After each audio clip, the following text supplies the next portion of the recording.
তো hello guys, আজকে এটা আমার আপলোড করার সেকেন্ড ভিডিও। আপনারা গিয়ে পেজে ফার্স্ট ভিডিওটা দেখতে পারেন। তো আজকে আমি এনার ফটোটা করবো, ইনি অনেকবার কমেন্ট করেছিল। তো আপনারা যারা নতুন আছেন নিশ্চয়ই পেজটাকে ফলো করে রাখবেন, আর যারা পুরনো আছেন তারা ফটো পাঠিয়েছেন সেই ফটোগুলো পরের ভিডিওতে কালকে আসবে ভিডিও দুটো, সেগুলো থাকবে। আর নতুন যারা এসছেন, যারা করাতে চান স্কেচ, তারা নিশ্চয়ই কমেন্টে পিক দিয়ে কমেন্ট করবেন, আমি পুরোপুরি করে দেওয়ার চেষ্টা করব। আর নিশ্চয়ই স্কেচটা পছন্দ হলে কমেন্টে জানাবেন আপনাদের কেমন লাগলো এবং ভিডিওটা একটা লাইক করবেন।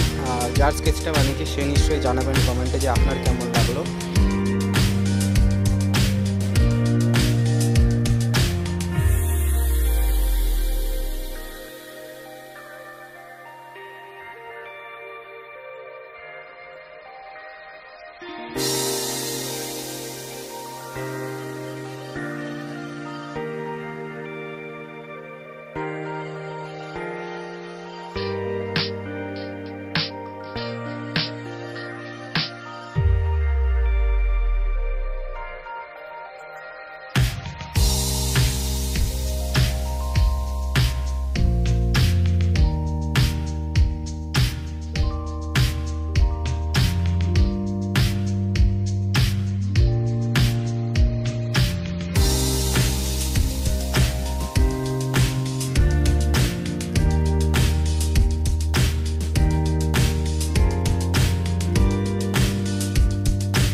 তো আমার স্কেচটা মোটামুটি কমপ্লিট হয়ে গেছে। আপনারা নিশ্চয়ই জানাবেন কমেন্টে কেমন লাগলো।